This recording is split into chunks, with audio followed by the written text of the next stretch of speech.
I'm going to need a little more. Are you willing to give that full trust buy-in? Excellent. Now, if you can only remember one thing as an organizer that I say here tonight, it is just that if I am standing here today leading a new group with members around the country, that literally anybody can help save our democracy. Because I was not last year an organized, grassroots organizer. Not at all. I am here only because last year I found myself at the intersection of my love of cats, my impulsivity, and my small anger problem, because I hate bullies. And we started about the same moment that videos of J.D. Vance started coming back, talking smack about childless cat ladies, and suddenly we're out here like catching strays from some loser who is a walking example of why some straight women would choose cats over a man, especially that specific man. Yeah! We started as just an Instagram account, using cattiness and humor for a tool for good. And then, a couple weeks later, we're on a Zoom call with 35,000 people and a list of speakers supporting pro-democracy candidates. And then we tried to herd as many cats as we could to put pro-democracy over the top. But as we know, that ended in catastrophe. And after the election, we had to decide if we were going to be scaredy cats or if we were going to keep going even when things felt discouraging, scary, and exhausting. And we decided to keep going because cats have 9 lives, and we got at least 8 left. So we're going to stay in this cat fight because some things are worth fighting for, even if you don't see a clear path to victory at the start. Even when things seem too overwhelming and too goddamn hard. Yeah. So I believe no one group is going to do this, but we all have to do this. Right? When you mess with a cat, you get the claws. That's right. And when you mess with democracy and the people who love it, you get the claws too. Are you here to fight for democracy, guys? Yes. Are you willing? Are you willing to embrace cattiness and humor as an important tool in the fight for democracy? Yeah! All right, excellent. We're going to cut some of this stuff. Here we go. So just to show you that I practice what I preach, here's a little creative comedy cattiness for you.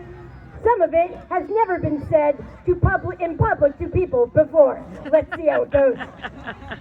This week was already exhausting and infuriating, even before we got to the exhausting and infuriating stuff that was scheduled in advance.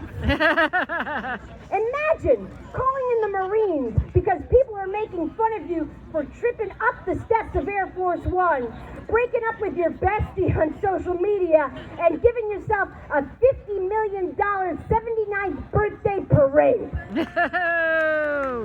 Y'all guys hear about the little feud between Elon and Donald? You guys know about that, right? Okay. Well, it's just the perfect example that not every story has a hero. Right? I do not have a rooting interest in either Predator or Alien. Trump is so awful that he has managed to make the 10-year-old song You'll Be Back from Hamilton the surprise song of the summer. Did not see it coming. But I don't want to forget about some of the other profiles and bullshit on display in Trump's cabinet. We don't have time to go over all of them right now. So I'm going to focus on one that has a personal effect on my life, and that is RFK Jr. Yes, now he is out there discouraging vaccines for measles in children and for COVID, and he's not giving us information about food recalls and contamination. So maybe give some extra thought to accepting any invitations to barbecues this summer.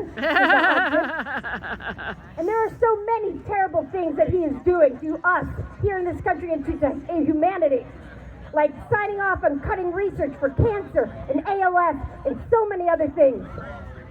But I'm going to focus on one small part that has to do and has to affect me personally.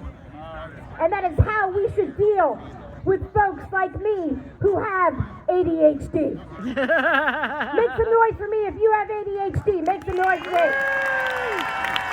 Everyone who's still here. Now make some noise for me if you came here today with someone who you think should have clapped at that last question.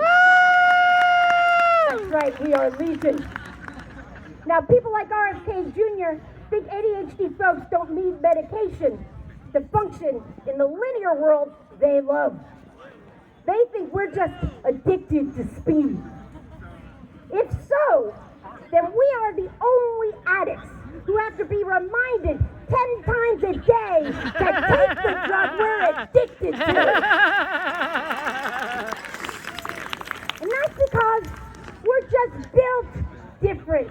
We're not all the same. Like when you, with your normie brain chemistry, take my ADHD meds, it might eventually turn you into a hollow shell of a human being. But if I, with my ADHD brain chemistry, take those same meds, it will eventually just turn me into an excellent vice president of sales. I don't want that to happen. It's just what it does because we're not the same. We are built different. Because the worst part about all this is that people like RFK, they think ADHD people take these medicines for us. No. We don't take them for us. We take them for you. We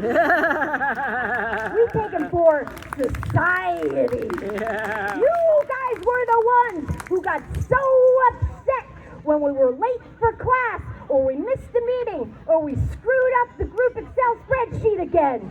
You guys get upset.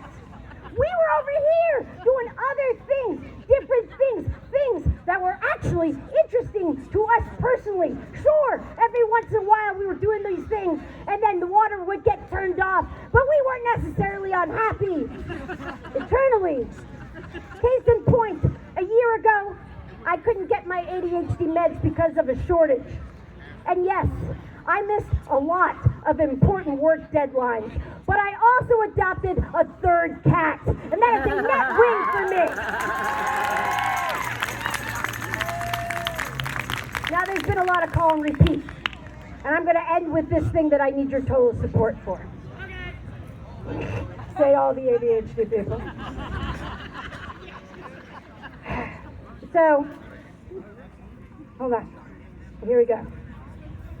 I want us to all to channel going forward as we fight for democracy, the ultimate unmatched vessel for righteous anger, Samuel L.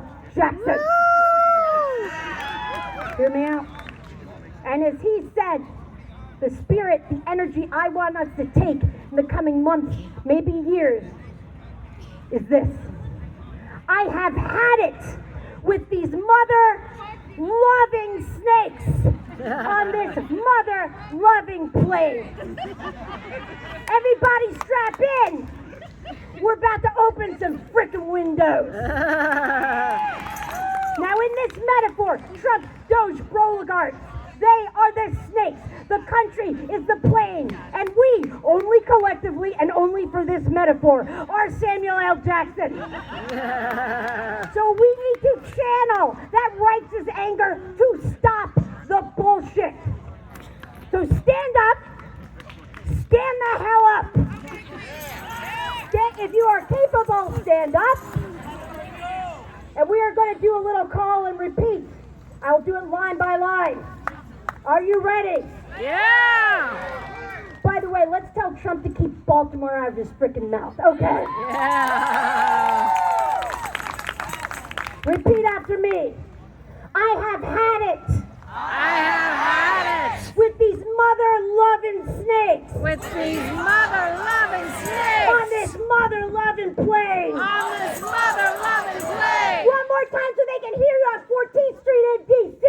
I have had it. I have had With it. these mother-loving snakes. With these mother-loving snakes. On this mother-loving plane. On this mother-loving plane. All right, Baltimore, scratch back, stay catty, charm city. No thrones, no crowns, no kings.